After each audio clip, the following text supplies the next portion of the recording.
my name is Kiki from KikiSimLive and I'm back, and this is part 2 for creating the character of Neytiri from Avatar, obviously, film number 1, because film number 2 isn't out yet and I couldn't find any reference material for that, so it's mostly based on movie 1. So as you can see, I created an outline for the proportions of the body. So right now I'm just adjusting an existing mesh for The Sims 4 to fit within that outline, basically.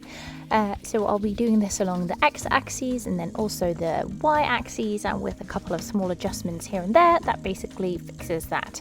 Now the thing is that eventually I did have to go back and make some adjustments to this, because the way that it is right now, it deviates a little bit too far from the actual rig, which then caused distortions in the mesh in game. So I did have to adjust this back to more humanoid, or well, this is humanoid, back to human proportions in the end, but mostly it is the same.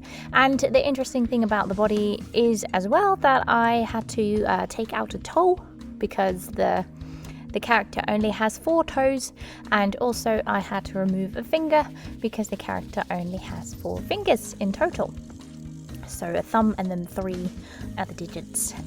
So yeah, just what I'm doing right now is right now I'm on the y-axis and just making further adjustments, and then I just get rid of the arms just for a second. I've just hidden them so I can actually see what's going on the side there, because otherwise they are blocking the view and it becomes a little bit difficult to select vertices. So here we are. Just making some further adjustments, and eventually it will get a tail as well. And gosh, my gosh, don't those hips look weird, but that will be adjusted to a point where it looks normal again, or normal enough along the proportions of this alien body.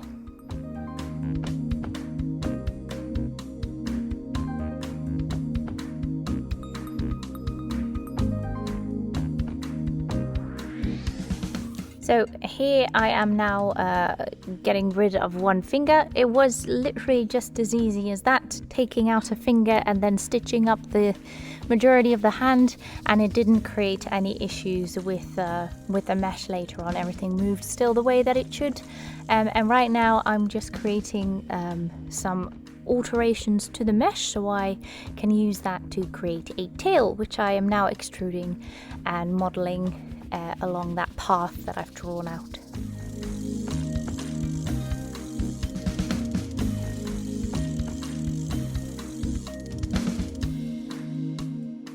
And then with some further adjustments, I just, changed the thickness of it here and there to make it look a little bit less blocky, a bit more natural. And then eventually I'll be giving it a twist as well. So there's no tailbones in the game that will allow me to make the tail move with anything or weight paint it to anything. So it's just weight painted to the hips. So it moves with the hips as one singular object. And then again, I created a stencil in Photoshop, which I then transferred over to Blender 2.8 right here. Again, still an older version. It's Blender's going like crazy, creating new versions. Yeah, I've just stenciled on the stripes at the front and then the stripes at the back, and now I'm looking at the side and I'm like, oh, and now I have to align everything and make sure that everything looks okay from the side as well. So all those stripes need to be connected and or continue on over the sides as well. So that's what I'm just doing here.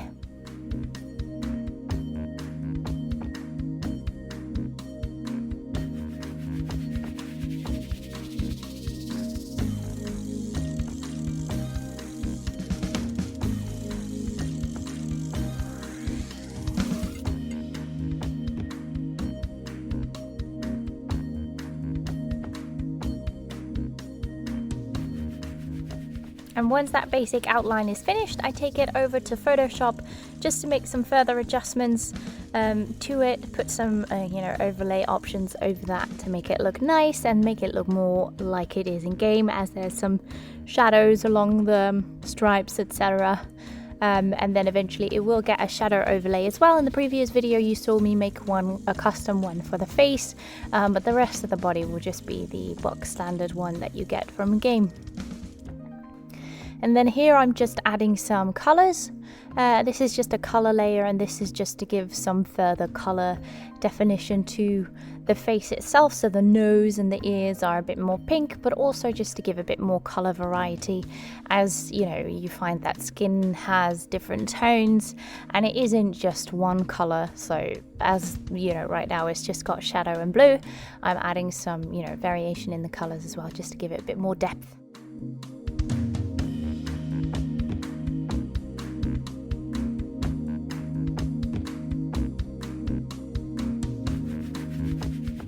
Most of this will be dialed back, of course, but I'm just exaggerating right now, so it's easier to draw out, and then you can always take things back afterwards as it's all on different layers.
So now that all the skin texturing is finished, we actually continue on with the outfit, because she's not just naked, she is wearing some form of clothing. So that's what I'm creating right now. So there's a necklace that she wears. There's two necklaces actually, one of them with feathers, and then there's another choker necklace as well. There's a couple of armbands that are on the upper arms.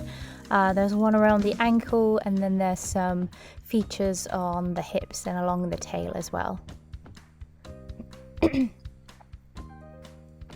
So in this case, I've just extruded, basically I've selected a ring of vertices from the mesh itself, taken that, created a different part, and then used some modifiers to give it some thickness. And now I'm just reducing the geometry there again, and then I'll further, you know, just shape it and morph it into the actual shape of the necklace. And then I've got these trusty feathered earrings that I used in the previous video as well, just to create the feathers that line this necklace, and also cover her body in certain areas. Not by a lot though.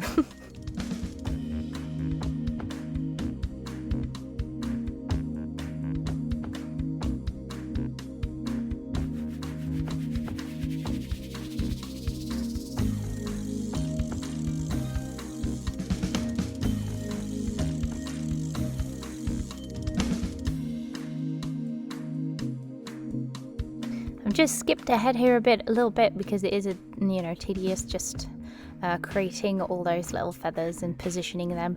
And now what I'm doing is I'm creating the necklace for the choker itself. So the string of the choker itself, which is a twisted rope from what I could see. So right now I'm just using some modifiers to create a twisted rope, and for that I'm using the array modifier. And is that it? The array modifier. Oh yes, and then afterwards I'll be adding a curve modifier as well, so it can follow a path, or a curve in this case.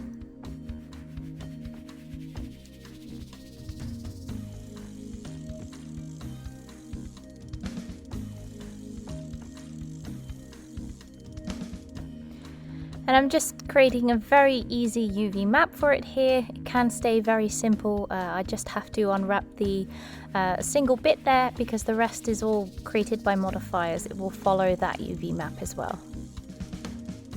Once that's positioned, I'm now creating the stones. So there's 3 stones in the choker. So I basically just have to create the shape for it, UV unwrap it, and then I can just use an existing texture to make sure that it all looks Maxis match, but it will fit on there. And oh yeah, I just have to make sure that I'm creating a UV1 map and a UV0 map before combining all of them, otherwise it will get rid of the UV maps that already are there. And then I'm just creating the flap, the loincloth, just giving it a little bit of shape there so it looks more like a fabric.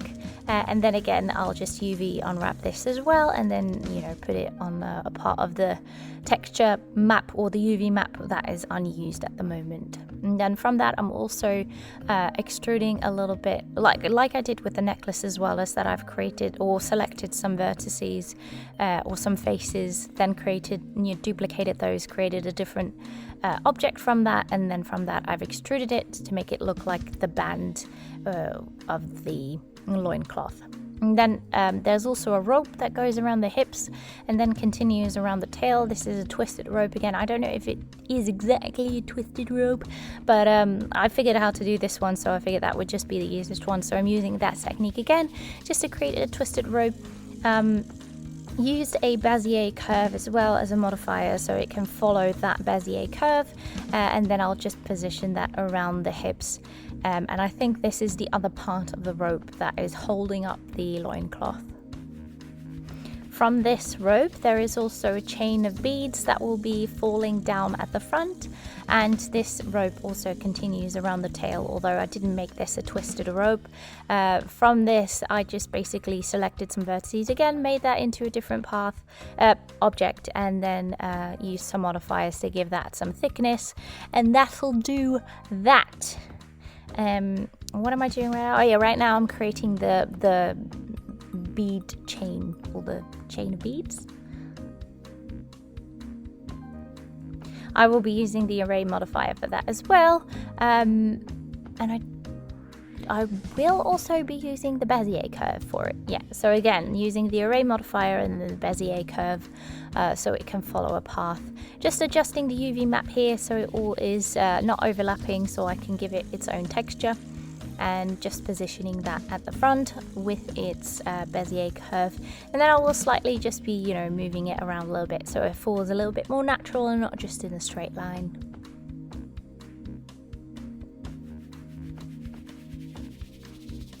And then just a little bit of rope at the end, because that's what I could see in the reference pictures. So I've already created some of the what would you call that, bracelet around the ankle. I've also created the one that goes around the arm. So right now I'm just creating the last one, which is the one that goes around her right arm or left arm from our perspective.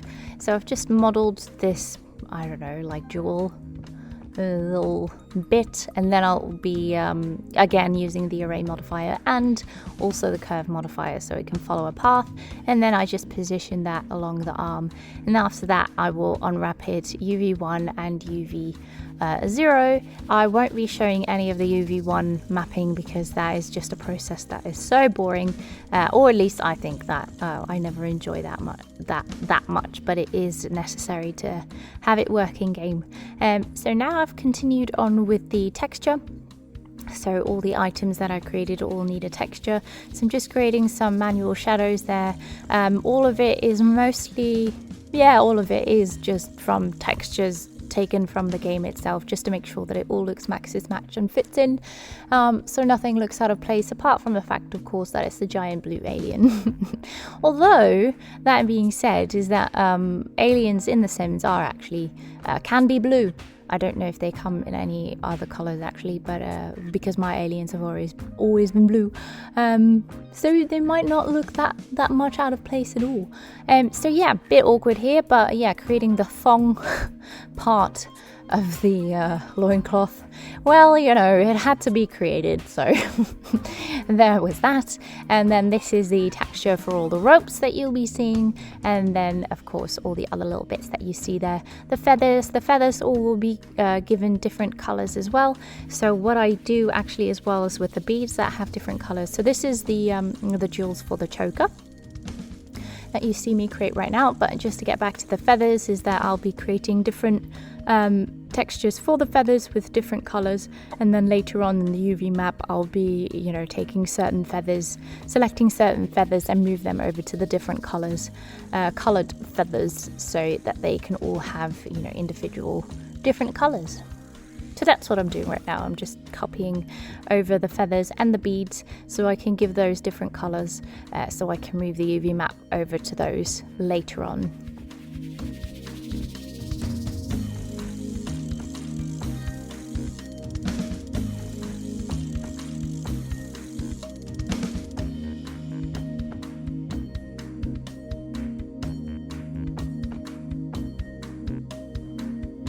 I know that I've really enjoyed this project. I have learned so much by doing this. I didn't think that it was possible to create this, or not at the level that I was at. But here we go, that's the finished project. So that's the hat and the body outfit. All together that creates Neytiri. I hope that you've enjoyed this just as much as I have, and I hope you'll join me for the next one as well. Have a lovely day, see you later, and bye bye.